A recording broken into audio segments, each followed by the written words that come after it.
Сайн уу надад за бичлэгээр уулзаг уудсан байна. За энэ олон сар яагаад таг болсон бэ гэхээр би жирэмсэн болсон. Тийм баяртай мэдээгээ та бүхэнтэй хуваалцаж байгаадаа баяртай байна. Тэгээд яагаад имчилгээ хийж үлдээ гэж бодсон бэ гэхлээр хоёр дахь жирэмслэндээ зөвлөгөө олгоод имчилгээ хий гэж бодлоо. За би 8 сарын дундуур жирэмсэн болсон байгаа. Тэгээ одоо 22-7 хоногтой. Тэгээд жирэмсний эхний 3 сар бол маш хэцүү байсан. Юу тохиолдсон бэ гэхлээр эхний 1 сар хүрээд тэрнээс өшөө маш хордлоготой байсан.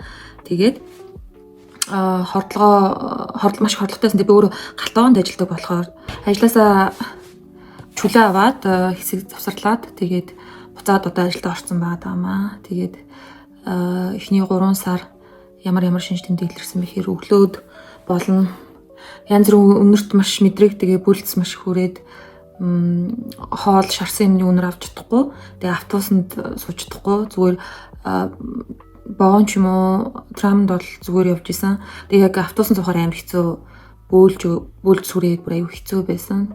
Тэгээд маш өнөртэй ус ч юм уу хүчтэй янз бүрийн юмны үнэр авахаар дотор мухаарад тэгээд хамар маш их битүүрсэн. Өөрчн нүүрэн дээгүүр зөндөө батг гарсан. Одоо энэ тухаар бол зөндөө батг гарсан. Одоо арай гайгүй болсон байна. Тэгтээ сахарын хэрэглээ ч юм уу тэрнээс болсон байж магадгүй.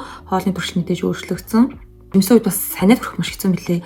Янз бүрийн юм ууж болохгүй. Тэгээд өөрөөрөө эдгэснийг ханиад авсан байгаа. Тэгээд жимс үед бол ханиад авах амар хэцүү байсан. Бас хамар битүүрдэг юм билээ. Хамар битүүрээд ер нь л бол ихний 3 сар бол учир болохгүй ч ингээ харчаар алдсан. Тэгээд 3 сар өнгөрөөд ураг маань доктортой болсон гэдэг мэдээг эмчээсээ сонсонгуудаа би буцаад ажилдаа орсон байгаа. Тэгээд ажилдаа орсон эхний 14 хоног бол бас маш хэцүү байсан. Маш их ядарсан, нойр хүрсэн. Дээрээс нь би өглөө босч ажилдаа явдаг болохоор өглөөс шиг хэцүү юм юусоо байгаагүй. Одоо бол тэгээд хордлого маань дуусаад тэгээд ажилдаас тасаад нэлийн цоглог одоо бол нэг дундлын 3 сар дээр явж байгаа болохоор маш хэрч хүчтэй ядаран гэдгээ мэдхгүй л явж гин. Удахгүй бас хүүхдийн хүүсийг мэдчихэж байгаа. 1 сарын 7-нд 5 сарынхаа үзлэг эхонд орно. 23-7 хоногтой. Тэгээд 8-7 хоногийн төрс өдөр байгаа. Тэгээд би 10-нд 1 сарын 10-нд төрс өдөр болон хүүхдийнхээ хүүсийг мэдэх баярыг хамт хий гэж бодоод төлөвлөсөн байгаа. Тэр үеэрээ нэг гайгүй блог хийн гэж бодож байна. Маш их ажлын хажуугаар янз бүрийн юм амжуулан гэж бодол худлаан билээ амар ядралттай байдаг болохоор ажиллаад харж ирэл унтах ч юм уу хоолоо идчихэл аль болох амрал гэж бодсон. Тэгээд юм блог хийх жинхэнэ баг их цагаараас өмнө хумс руугаа аваад усан даруул их юм гэдэг шиг л. Гэтэ одоо нөгөө гайгүй болоод жирэмсний амралтаа авчвал буцаа блогоо хийж эхлэе гэж бодож байгаа. Аль болох тогтмол. Тэгээ өөрийнхөө бас жирэмсний үеийн бичлэгээ та бүхэнтэйгээ хуваалцъя гэж бодож байна. Тэгээ жирэмслээс хойш би чинь 55 кг байдаг хүн жирэмслээс хойш 10 кг нэмсэн байгаа. Тэгээ би тэрийг маш их чинь нэмсэн гэж бодсон чинь ерөн бол хэвийн гэж байсан. Би чинь 170 см өндөр түн тэгээд 55 кг-тай 10 кг болон тэгтээ эндээсээ илүү нэмээд л одоогийн байгаа сар дээр шүү дээ илүү нэмээд л хэрэггүй гэдэг тэгсэн. Тэгээд эхний 3 сар дээр бас сэтгэл зүйн хувьд хямралтай гэсэн гормоны амир өндөр өөрчлөлтөнд орж байгаа болохоор одоо юу ч гэдгийг сэтгэл санаа нэг жижиг юм дээр уйлаад жижиг юм дээр баярлаад ч гэдэм үү маш хуйланхаа болсон. Тэгээд 3 сар өнгөрөөд ер нь 4 сар төгсөж хуйсаа гайгүй болсон. Одоо л амир цоглооны үлж мэлээд таахгүй ер нь бол гайгүйгаа айгүй тайван л байгаа. Тэг хүүхд мөн хөдөлгөөнд орсон. Хөдөлгөөн мэдэгдээд үнэхээр хайр хүрмээр санагдаж байгаа. Тэг ийм удаан бас ярддаг бичлэг хийж байгаа болохоор жоохон эвгүй л ганцаар ярихаар та нарт бас гизээ харуулъя. Одоо нэг ийм хөл байна. Тэгээ би бол өөрөө охин байж магадгүй гэж бодож байгаа. Өмнө нь би маш их жингээ барьж хөдөлгөөн бас аягүй хийдэг байсан болохоор хоолны дуршлаа аягүй дарддаг байсан. Тэгээ одоо болохоор жимсэн болсон болохоор дуртай юм айдээд бас жингээ их нэмсэн байх гэж бодож байгаа. Чихэрлэг юм, давстай юм айл аль нь л идэж байгаа. Ер нь эсрэлийн юм дуртай бас займаг шоколад зөндөө идэж байгаа. Тэгээд тэр хоолны тал дээр бол хүүсийн хэлж мэдгүй байгаа аль алийг идэж байгаа болохоор Тэгээд тийм дахианы маханд маш их дургу байгаа. Ер нь дахианы мах аль болох идэхгүй байгаа. Бусдаар хоолны өөрчлөлт гарсан бол надад байхгүй. Өмнөхөөс илүү мэдээж гурил их хэрэглэж байгаа. Гурилтай юм идэх бол хоошгүй санагдаад. Тэгээд Монгол хоол, бууз уушуур, чансан мах гэх юм мах л амир идэ мах гэж.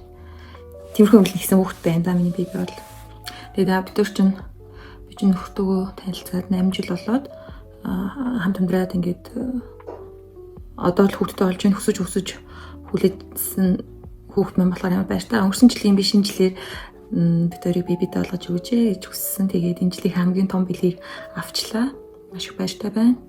Жирэмсэн байгаагийн хажуугаар ажил хийдэг ээж нэрээ маш хүндэлсэн.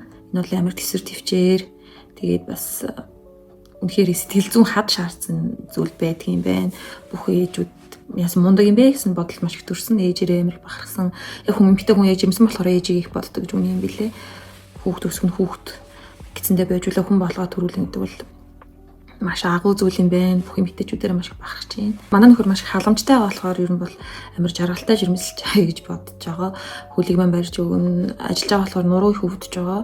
Тэгээ нуруу хөл нь өдөржингөө зогсоо ажил хийдэг болохоор нуруу хөл хоёр их хөвддөг. Тэгээд ажиллаа таарж ирсний дараа манай хүн бол нуруу хөл мөн байнга барьж өгч байгаа. Тэгээд язралтаас бас сэргийлээд би нэг тос төрч байгаа. Манай найз маань бэлгэлсэн нэг ямар брэнд илаа нэрийг нь хараагүй. Valida билүү нэг тийм брэндийн тос байсан. Тэгээд тосоо бол байнга төрч байгаа. Язралтаас сэргийлэн. Тэгээд одоо 8 сард хүлчээл ерөнхийдөө хүүхдийнхээ янз бүрийн зүйлсийг бэлдэндээ гэж бодож чинь нэрт бол юма бэлдгүү гэж бид хоёр бодож байгаа. Бас гэрээ томруулъя, нүүе гэж бид хоёр бодсон байгаа. Ер нь бол их мартамхай болсон байгаа бас тэгээд угаасаа тэр бол хэвийн зүйл гэж байна лээ. Тэгээд ChatGPT-г найзлаад тэгээд нэг жирэмсний бас нэг аппликейшн татаж авсан. Тэрээрээ хэдэн 7 хоногт болж энэ 7 хоногт одоо ямар өөрчлөлтүүд гарч ийн гэсэн зүйлээ тэр аппликейшнээс авчиж байгаа болохоор амар байгаа. Одоо юм хөгжсөн болохоор заавал энэ тэндээс асууж юм уу мэдгүй зүйл гарч ирвэл яна энэ гэж бодоод ах байхгүй амар болцсон билий. Орчин үеийн ээж нар бас амар гоё санагдсан. Бас энэ тентхийн группүүд те янз бүрийн жирэмсэн ээж нарт зөвлөгөө өгдөг эмчнэр байдаг. Онлайнаар тийм болохоор бас мэдгүй юмудаа мэдээд зөндөөндөө судлаад чөлөө цагаараа тиймэрхүү юм хийж байгаа. Тэгээ энэ жил маш их олон жирэмсэлсэн юм шиг надад санагдсан. 90 тойрны таньдаг нэлээ олон хүмүүс болно. Instagram инфлюенсерүүд ч юм уу олонний танил хүмүүс миний үеийн маш их жирэмсэлсэн байсан. Жирэмсэн байх хугацаанд минь би ч өөрөө гадаадд байдаг хүн. Тэгээд гэрийнхнээсээ хол манай нөхрийн талынхан бол энд бол байгаа. Тэгээд 90 тойрнд бас хүрээлүүлсэн найз нөхдөд маш их баярлж байгаа. Намайг жирэмсэн болсноос их эрхлүүлж их халамжилж байгаа. Маш олон хүмүүс гой хүмүүсээр хүрээлүүлсэн гэдгийг мэдэрч байгаа. Тэгээд бүгдэнд нь бас маш их баярлалаа. Үнэхээр азтай хүн юм аа. Тэгээд та нартай хайртай шүү. За тэгээд дараагийн влог хүртэл түр баяртай.